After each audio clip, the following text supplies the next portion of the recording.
pasok na kayo, please.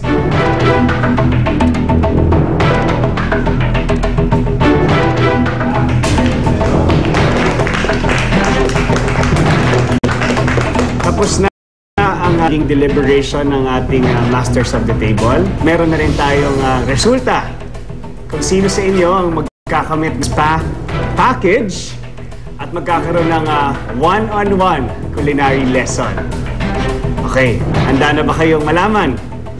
At ang naiiwang dish dito, ayun ang magwawagi sa ating prize challenge. Sino sa tingin niyo? Sino sa tingin niyo? Yeah. Tama, Ara, you got 96%. Ayon sa ating Masters of the Table. Siyempre, super saya ko noon. That was the first prize showdown na napanalunan ko.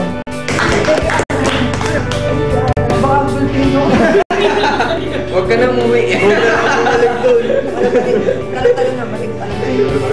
Saya po kasi nung nakita ko yung dish niya, super violet talaga. So, talagang deserving ko talaga si Ate Ara. May enjoy mo ang spa package at one-on-one culinary lesson.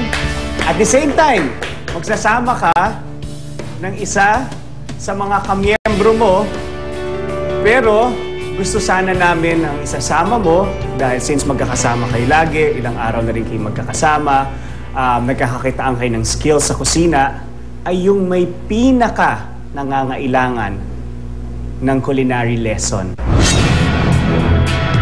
Sino sa tingin mo sa kanila ang nangangailangan ng tulong? Hindi mo sila pwedeng isama lahat. Isa lang ang maaari mong isama. Hindi ko pa siya. Magaling po kasi sila lahat eh. Isa lang ang maaari mong isama. Si Riza. Wow. Okay.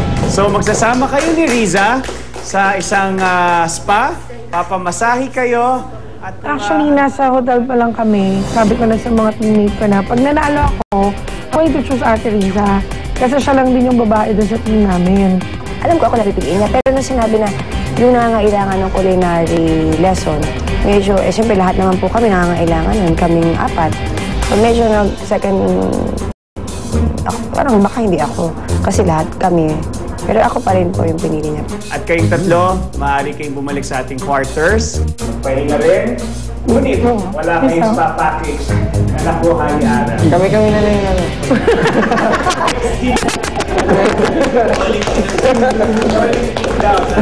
Oh, huwag ka na lang umingpin. Ara, congratulations. Thank you very much, Red Bulalo team. Thank you.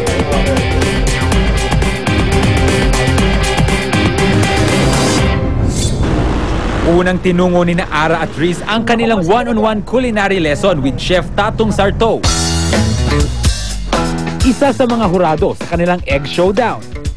At Tatong's restaurant, it is home din niya yun eh. Uy, welcome! Good to see you again. Kumusta? Okay lang po. Uy, congratulations ha. Thank you po. Galing-galing mo daw. Totoo ba? Opo. Di ba? Congratulations. Gagawin naman natin ngayon, galing ka nagluto, galing ka nanalo, ngayon magluluto ulit tayo. Pero yung gagawin natin, tuturuan ko kayo ng simpleng techniques lang sa pag-grill, no? Yung pwedeng masundan ng mga tao sa bahay at pwede mo din magamit sa competition na to, di ba? To have, added advantage. Yung gagawin natin ngayon, mag-grill lang tayo ng pork chop. The best way to do it kasi, so that mas may control ka sa init, mas control ka sa luto niya. Kasi sometimes nagluto ka masyadong dry, di ba? Hindi mo na makontrol yung food. Is to set up two portions of the grill. The hot portion and the not so hot portion. Now we're ready to grill. Sisiguraduhin mo na mainit na yung grill, no? Balanse na siya. You hear the sizzle. Naririnig mo siya. You have to hear the sizzle. Ngayon, i-move lang natin siyang konti para mag-create siya ng parang X mark ng konti, di ba? So, para we have a nice grill.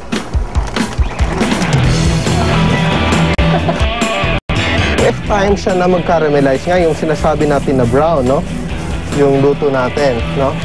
Then, after a few minutes, babalik tayo na natin, no? Parang masarap na siya, no? Yung pinakita niya sa amin yung time na yun, yung tama. Yung tamang pag-grill, na may nutrients pa dun sa loob. Ganun. Kasi sa bahay medyo hindi ganun yung, yung nakagawian. After that, siguro, let's say, 3 minutes or 5 minutes on each side, no? Then, you move it to a cooler portion. Diba? So, you move it to the not so hot side so that it will cook through little by little, no? Kasi yung tendency kasi pag dito siya all throughout, overcook na siya. First time ko nakakita ng natuto ng grilling technique. Meron kaming pork chop, ganito siya kakapal. Pero we did cook it only for about 5 to 6 minutes. I guess this is already cooked. Itong isa cooked already. Pe-plate lang natin.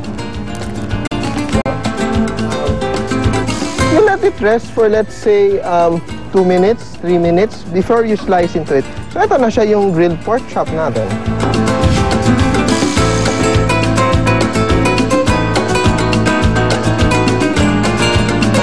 Yung grilling kasi is a very parang common sense thing eh.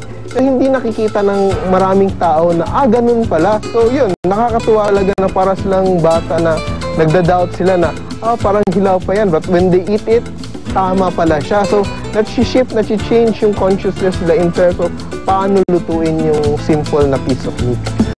Pasado ba? Luto siya nga, no? Lambutin.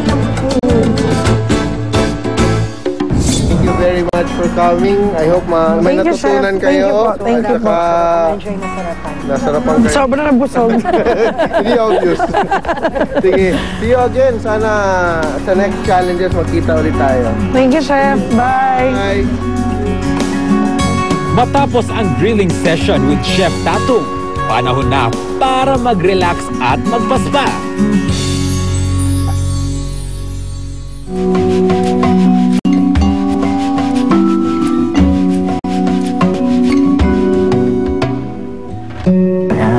First time ko talaga nag-spa. Kasi aside from not having time for my kids, I also don't have time for myself. Kasi nga, I'm working. Kasi after all ng challenge, nakaka-relax po talaga. Sulit yung ganong moment.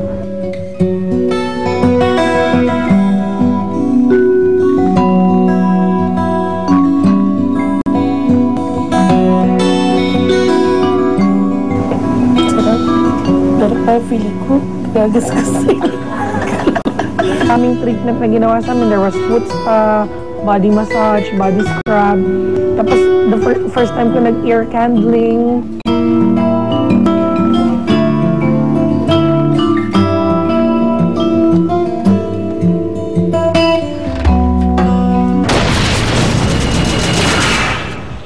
Ilan ba ang may mga anak na sa inyo?